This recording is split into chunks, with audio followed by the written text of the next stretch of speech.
चर्चा करेंगे, विपक्ष पर प्रहार करेगा सरकार की तैयारियों को लेकर। दरअसल 18वीं लोकसभा के पहले सत्र की शुरुआत हो चुकी है। 3 जुलाई तक चलने वाले सत्र के शुरुआती 2 दिन नए सांसदों को शपथ दिलाई जाएगी और बुधवार को नए लोकसभा अध्यक्ष का चुनाव होगा, जबकि गुरुवार को राष्ट्रपति द्रौपदी मुर्मू दोनों सदनों की संयुक्त कार्रवाई को संबोधित करेंगे। विपक्ष ने प्रोटेम अध्यक्ष की नियुक्ति के अलावा नीट, यूजी, पेपर लीक और अन्य प्रतियोगिता परीक्षाओं के स्थगित होने के मामले में सरकार को घेरने की रणनीति बनाई है। इससे पहले दिन ही हंगामा के आसार नजर आ रहे हैं। वहीं इंडिया ब्लॉक के सांसदों ने पहले ही दिन परिसर में शक्ति प्रदर्शन किया है। संसद परिषद में सदस्यों ने एकत्र होकर संविधान बचाओ के नारे लगाए हैं। विपक्षी नेताओं का वहां एकत्र हुए, जहां पर गांधी के प्रतिमा लगा हुआ है। सभी के हाथों में संविधान की प्रतियां थी, माफ कीजिएगा। और ये नारेबाजी जिस स्थान पर हुई वहां एक समय पर गांधी जी की प्रतिमा हुआ करती थी और गांधी जी प्रतिमा जो सांसदों के लिए एक लोकप्रिय विरोध स्थल थी और इसको लेकर हाल ही में परिसर में स्थित 14 अन्य प्रतिमाओं के साथ स्थानांतरित कर दिया गया था। इसे प्रेरणा स्थल नामक एक नए स्थान पर स्थानांतरित कर दिया गया था। ऐसे में विपक्षी दलों का दावा है कि 2024 के लोकसभा चुनाव का जनादेश सत्तारूढ़ बीजेपी के खिलाफ है। उनका कहना है कि भले ही वो अन्य दलों के समर्थन से बीजेपी सरकार बनाने में सक्षम थी, इंडिया ब्लॉक ने यह भी दावा किया कि लोकसभा चुनाव के परिणाम देखने हैं और दिखाते हैं कि देश की जनता ने संविधान को बचाने के लिए विपक्षी दलों को समर्थन दिया।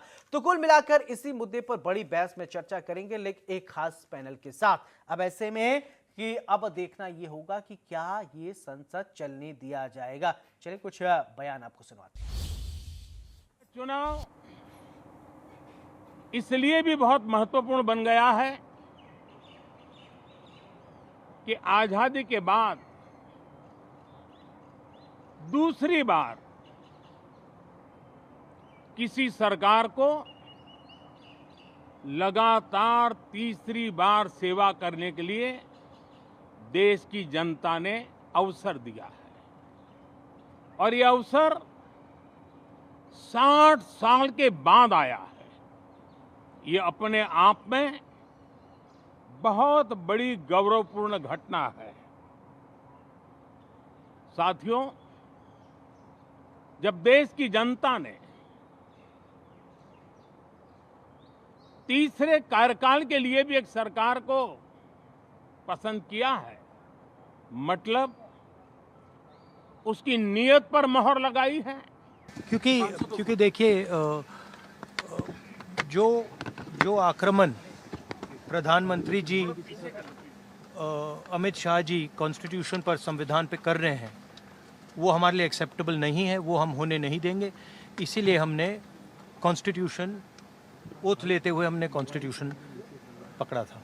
हमारा संदेश जा रहा है, हिंदुस्तान के कॉन्स्टिट्यूशन को कोई शक्ति नहीं छू सकती है।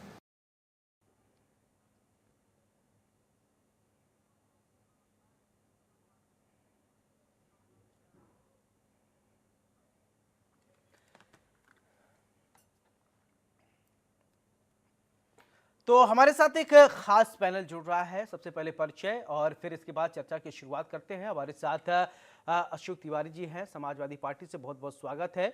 और वरिष्ठ पत्रकार विनम सेन जी हमारे साथ हैं। के विश्वदेव राव जी हैं, बहुत बहुत स्वागत है। सचिन जी हमारे साथ हैं, कांग्रेस से, बहुत बहुत स्वागत है। और बीजेपी के तरफ से हमारे साथ पल्लवी सिंह जी हैं, बहुत बहुत स्वागत है। चर्चा की शुरुआत मैं पल्लवी जी आपसे करना चाहता हूं कि इस बार विपक्ष ने पूरी तैयारी कर रखी है। आपने शपथ संविधान की जो ली है, फिर इसके बाद आज संसद में शपथ ली है, उसके बाद से ही हंगामा शुरू है, लेकिन ये सत्र आसान होने वाला नहीं है आप लोगों के लिए। क्या तैयारियां हैं? पहले तो आपके चैनल के माध्यम से मैं पूरी जनता को धन्यवाद करना चाहूंगी कि उन्होंने तीसरी बार हमें मौका दिया है। और बताना चाहूंगी कि जो भारतीय जनता पार्टी को जनता ने, एनडीए परिवार को साथ में जनता ने जनादेश दिया है, उस पर हम पूरी तरीके से खरे उतरेंगे, खरे उतरने की पूरी कोशिश करेंगे। यदि हमसे कुछ कमी, कुछ त्रुटियां रह गई हैं इस इलेक्शन में, जिसकी वजह से हमारी कुछ सीटें कम आई हैं, उसको भी हम पूरी तरीके से वहां जाके समझेंगे, जाके क्या दिक्कतें हैं वो खत्म करेंगे। साथ ही साथ जिस तरीके से 10 साल में जो भी भारतीय जनता पार्टी और एनडीए परिवार ने जिस तरीके से जनता का सम्मान किया है, जनता के लिए कार्य किया है, वो आगे हमारा चलता रहेगा। उसके साथ ही आपने देखा होगा संकल्प पत्र में हमने 14 नए संकल्प भी शामिल किए हैं, उस पे भी काम करते हुए तो देश के लिए काम करना है। और मेन चीज है हमारा विकसित भारत का संकल्प लेके हम इसमें निकले हैं, आगे बढ़े हैं, तो इसको आगे बढ़ेंगे, क्योंकि जो भी संकल्प है कि हम भारत को एक डेवलप्ड कंट्री की तरह आगे बढ़ाएंगे, तो बिल्कुल उसी की तरफ प्रयासरत है और उसी पे आगे बढ़ रहे हैं। बिल्कुल। अशोक तिवारी जी, देखिए सदन तो हंगामेदार रहने वाला है, वो तो अलग की बात है, लेकिन क्या मुद्दे होंगे, क्या मुद्दे लेकर आप लोग उठाएंगे, थोड़ा कुछ बताएं। जी, सबसे बड़ा मुद्दा तो नीट का है।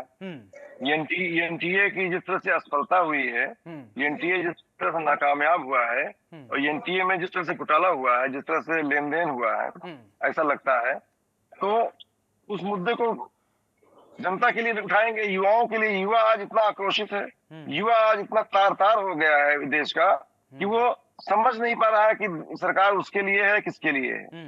हालात ये है कि नेट की परीक्षा लीक हो गई, जी नीट की परीक्षा लीक हो गई, तमाम परीक्षाएं लीक हो रही हैं, और जो है सरकार उस पर जो है कोई ठोस कार्रवाई भी नहीं कर रही है, कोर्ट के हवाले कर दे रही है।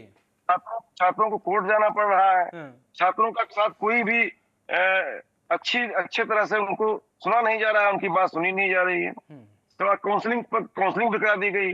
सवाल इस बात का है कि रैंकिंग का कितना बड़ा घोटाला हुआ है। रैंकिंग में एक ही रैंक पे कितने लोग आ गए, कितना बड़ा घोटाला हुआ है। साफ साफ पूरा देश समझ रहा है कि इसमें बेईमानी हुई है, भ्रष्टाचार हुआ है, लेन देन हुआ है, और कुछ न कुछ हुआ जरूर है। चलिए ठीक है। और इस पर शिक्षा मंत्री जी कोई ठोस आश्वासन न दे करके इस परीक्षा को रद्द कर देना चाहिए, जबकि रद्द नहीं किया उन्होंने। नीट मुद्दा रहेगा, ठीक है। नेट को रद्द कर दिया, नीट को रद्द नहीं किया। ठीक है, किसानों की बात है, किसानों की बात भी उठाएंगे हम, ठीक है। किसानों के लिए भी कहेंगे कि जो है आज हमारा जो है एमएसपी गारंटी दी जाए। जी सचिन रावत जी, क्या तैयारियां हैं इस बार?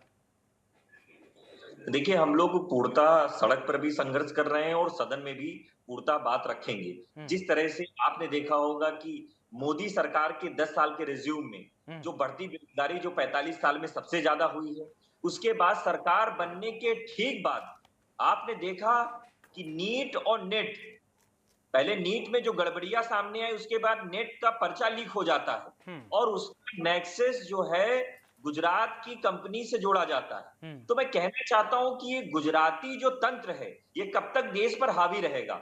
मैं इनसे पूछना चाहता हूं, पल्लवी जी यहाँ है, भारतीय जनता पार्टी ने सिर्फ और सिर्फ पिछले 10 सालों में देश को दंश दिया है। महंगाई का दंश, बेरोजगारी का दंश, किसानों पर 3 काले कानून लेकर के आ गए, महिलाओं पे लगातार अपराध हुआ, अत्याचार हुआ, कुंभा, उन्नाव, शाहजहांपुर, ऐसे तमाम घटनाएं उत्तर प्रदेश में हुई, जिसमें महिलाओं पे उत्पीड़न हुआ, दलितों पे उत्पीड़न हुआ। ये सरकार जो है, ये सरकार ने सिर्फ और सिर्फ तानाशाही की है, लेकिन इनको ये नहीं पता है कि देश संविधान से चलेगा।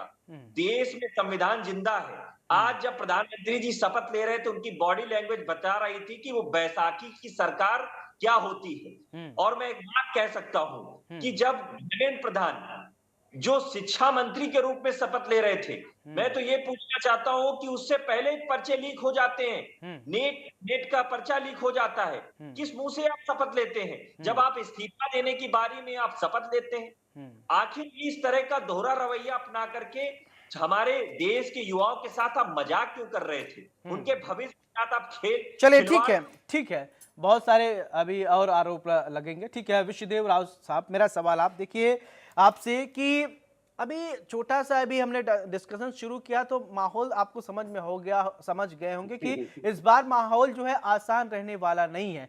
और क्या आपको लगता है कि क्या जनता से जुड़ी हुई कुछ मुद्दे दब जाएंगी, या सार्थक चर्चाएं होंगी, या वही हंगामेदार सदन होगा, स्थगित हो जाएगा, फिर सदन के बाहर हंगामा होगा? क्या यही सब देखने को फिर मिलेंगे? क्या सार्थक चर्चाएं जो है वो नहीं हो पाएंगी क्या?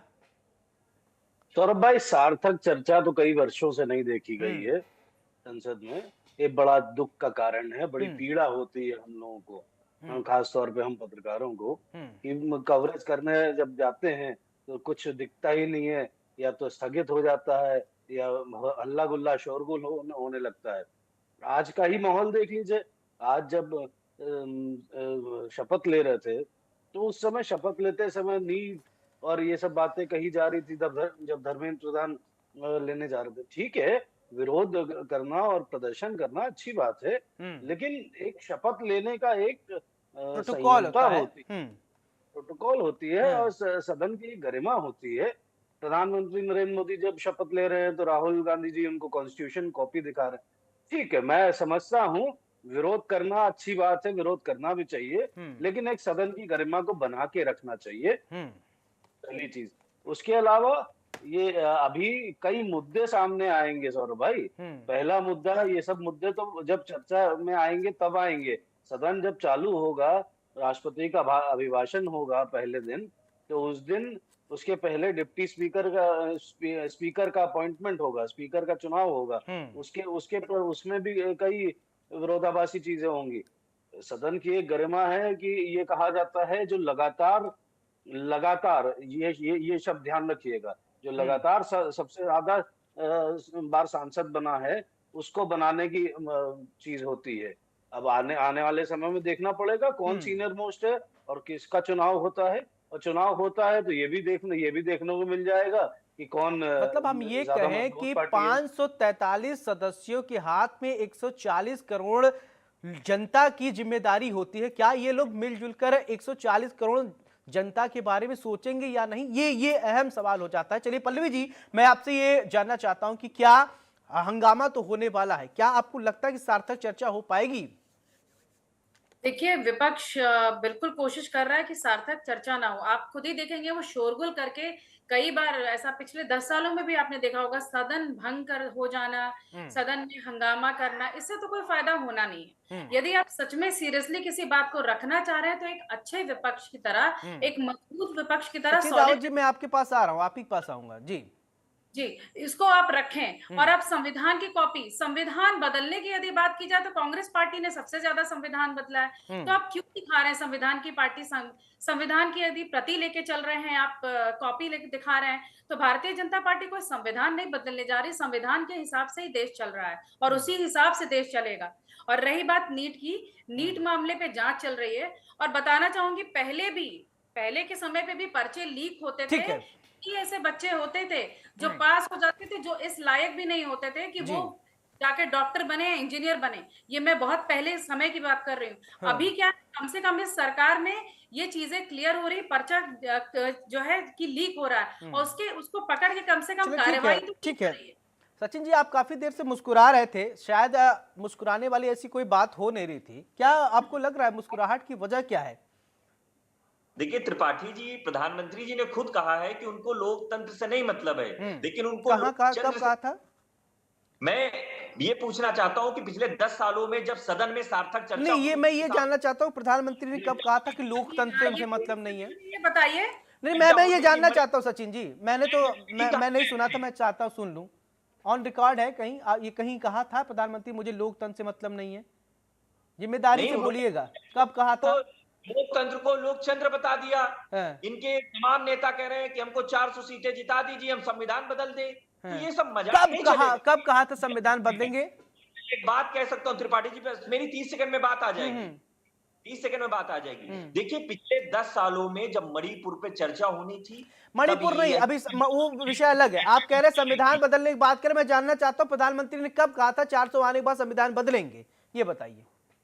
अरे, इनके सांसद प्रत्याशी लल्लू सिंह, अरुण गोविल और तमाम नेता। अरे, आप प्रधानमंत्री की बात कर रहे हैं, फिर आप लल्लू सिंह पे चले गए। प्रधानमंत्री ने कहा था, वो तो खुद आके कहे कि संविधान तो बाबा साहब आ जाएंगे तो नहीं बदला जा सकता। चाहिए किस लिए थी ये बताइए? 400 सीटें चाहिए किस लिए थी? अरे, उन्होंने टारगेट रखा, आपको मना किया था क्या? आप तो इतनी पुरानी पार्टी 99 पे अटक गए, बीजेपी 240 लेके आई है। सरकार बनाई है, लेकिन हम दुखी हैं, हम समीक्षा। अरे भैया, हमारी भी बात आ जाएगी। यहाँ सार्थक चर्चा नहीं हो रही है तो में कैसे हो पाएगी? ये अंतर है। अच्छा, ठीक है। अशोक तिवारी जी, मेरा सवाल आपसे क्या है? ठीक है, आप आपकी बात बता, आपने 2 बात कहा लेकिन आप प्रूफ नहीं दे पाए। हम लोगों ने महंगाई पे, आपने 2 बातें कही, मैं अशोक तिवारी जी के पास जा रहा हूं। आपने 2 बातें कही, उसका साक्ष्य आपके पास नहीं है, आप सिर्फ आरोप लगा रहे हैं। आरोप से नहीं, तथ्यों से काम होगा। अशोक तिवारी जी, सिर्फ जी, मस्खरी जी। हुई। जी, ठीक जी है। भाई। तिवारी जी, मैं ये जानना चाहता हूँ कि आप लोग कहते हैं कि संविधान अगर 400 आ जाता तो आया नहीं, फिलहाल संविधान बदल दिया जी। जाता, लेकिन संविधान जी। बदलने की बात तो कहीं प्रधानमंत्री ने कहा नहीं। उन्होंने खुद सार्वजनिक मंच से बोले कि बाबा साहब भी आ जाएंगे तो भी अब संविधान नहीं बदला जा सकता है। गृह जी। मंत्री भी उस समय कहे, तो फिर आपको कहां लगा? जी, जी। देखिए भाई, सच्चाई जनता से छिपती नहीं है। हाँ, जनता सच्चाई समझ लेती है, अच्छी हम्म, तरह समझ लेती है। हम्म, खास तौर से हमारा दलित वर्ग, हम्म, हमारा जो है पिछड़ा वर्ग, ये खास तौर से जब इसने देखा हम्म, कि सब प्राइवेटाइजेशन किया जा रहा है, हम्म, 30 लाख सरकारी नौकरियां रिक्त हैं, निकाली नहीं जा रही हैं, जो निकाली भी जा रही हैं पर्चे लीक करा दिए जा रहे हैं, हाँ, आज टोटा पड़ गया है, अभाव हो गया, आउटसोर्सिंग से नौकरी दी जा रही है। तो इसमें जो है आरक्षण को हड़प हड़पा जा रहा है, अच्छा, चुपचाप तरीके, साइलेंट तरीके। अरे आप बोलने दीजिए भाई मुझको, मैं अच्छी बात बोल रहा हूँ। हाँ, मैं कब कहा कर रहा हूँ साइलेंट। खराब बात कर रहा हूँ? आउटसोर्सिंग से सवाल मैं पूछना चाहता हूँ कि किसने शुरुआत हाँ। किया थी? मनमोहन सरकार के समय में सबसे पहले अरे आउटसोर्सिंग की शुरुआत शुरुआत हुई किसने थी। किया, क्या किसने क्या किया? इस हाँ। सरकार ने परमानेंट रहा, हाँ। इस सरकार में विश्वास किया ना, हाँ। तभी तो वोट दिया दलित वर्ग ने, हाँ। तभी तो वोट इसको जिताया, तभी तो क्लियर मेजॉरिटी आई इसकी 2-2 बार। मुझे बोलने का मौका दीजिए। बोलिए ना। दलित वर्ग ने वोट दिया इसको वोट दिया था पहले ना लोगों ने, पिछड़े वर्ग ने भी वोट दिया था इसको इस पर विश्वास किया था मोदी पर ना। बोलने दीजिए मुझे अरे बोलने का मौका बोलिए दीजिए। भाई, कहाँ रोक रहा हूँ मैं, बोलिए। सर मैं कह रहा हूँ कि जो है जिस तरह से साइलेंट तरीके से, गुपचुप तरीके से आरक्षण को हड़पा जा रहा था, ये भयंकर वोटिंग जो हुई है उत्तर प्रदेश से, 240 पर रुक गए हैं। समाजवादी पार्टी सबसे बड़ा दल बनकर उभरी है, 43 सीटें आई हैं इंडिया गठबंधन की, हवा पे नहीं आ गई हैं, वोट मिला तब आई हैं।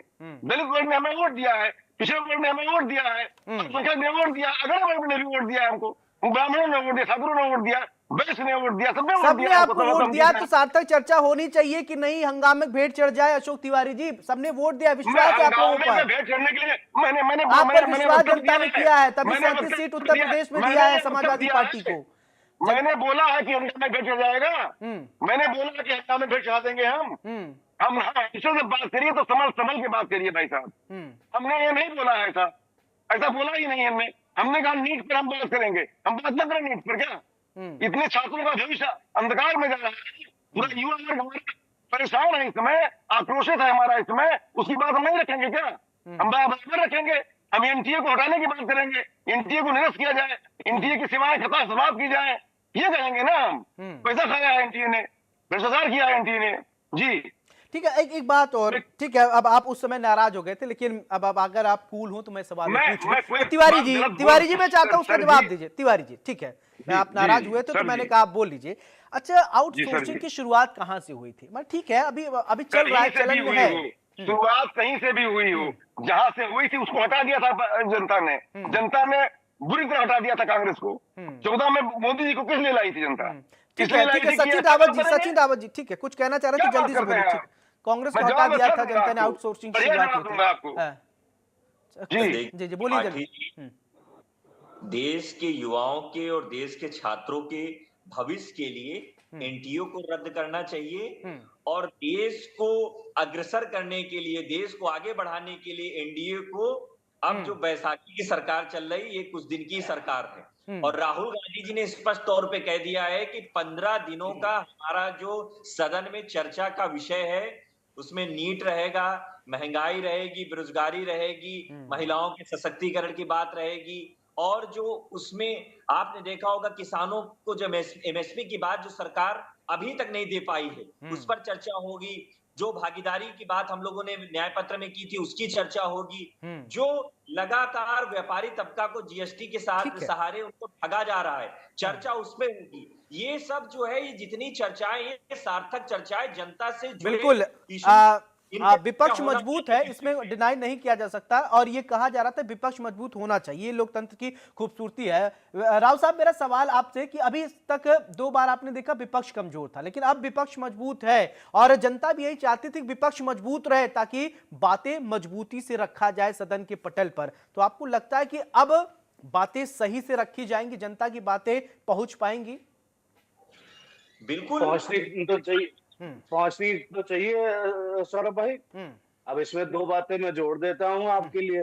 पहली बात, कल 50वीं बरसी है इमरजेंसी की, प्रधानमंत्री ने बोला भी उसका जवाब मल्लिकार्जुन खड़गे जी कांग्रेस अध्यक्ष ने दिया कि कितनी बार बोलेंगे ये बातें, आपके तो कई बार 100 बार बोलने से क्यों दोबारा सरकारें तो नहीं आ जाएंगी। देखिए एक बात समझिए सौरभ भाई, संविधान बदलना और ना बदलना वो बात एक अलग हो गई। किसने क्या किया ये जनता भी जानती है। कल समाजवादी पार्टी के तमाम नेता इमरजेंसी के कार्यक्रमों में जाएंगे और वही वहां जाके कांग्रेस के विरोध में भाषण भी देना पड़ेगा उनको कि इमरजेंसी गलत थी। तब जनता को क्या मैसेज जाएगा ये भी देखना चाहिए लोगों को। ठीक है राव साहब, सचिन जी आप कुछ कहना चाहते हैं, कम शब्दों में अपनी बात कंप्लीट कीजिए और ये आपका फाइनल कमेंट होगा। ठीक है मैं एक बात और बोल दूं इसमें, एक बार और जोड़नी है मुझे। एक बात सुन लीजिए पहले। जी। मंदिर में पुजारी जी का व्यक्तित्व आया है कि प्रभु श्री राम जी पर बूंदे आ रही हैं, बारिश का पानी रिसाव होकर के आ रहा है। तो मंदिर के नाम पर जो भ्रष्टाचार का दाग लगा है भारतीय जनता पार्टी पर, प्रभु श्री राम जी ने वहां पर दिखा दिया इनकी हार की वजह से। जो एयरपोर्ट था, एयरपोर्ट में दीवार धसी जा रही है। आखिर ये जितना ये बंदरबाट चंदा के नाम पर हुआ है, उसके बनाने पर जो चलिए ठीक है पल्लवी जी, कम शब्दों में जवाब दे दीजिए, फिर उसके बाद वाइंड अप की तरफ बढ़ेंगे। ठीक है आपने बता दिया। पल्लवी जी कम शब्दों में। देखिए ये जो भी है कंस्ट्रक्शन की जो भी दिक्कतें हैं, भारतीय जनता पार्टी बिल्कुल इस चीज पे ये दलाली की चीजें ध्यान देगी और उसको देखेगी। जिसने भी बनाया है वहां पर जो खरीद फरोख्त हुई है किया जाएगा। ये सरकार नहीं है कि चलिए ठीक है, वो जिस दिन विषय होगा उस पर चर्चा करेंगे। अभी ये आज का विषय यही था कि सदन की कार्रवाई कैसे चलेगा। अशोक तिवारी जी बहुत बहुत शुक्रिया, राव साहब बहुत बहुत शुक्रिया, सचिन जी बहुत बहुत शुक्रिया।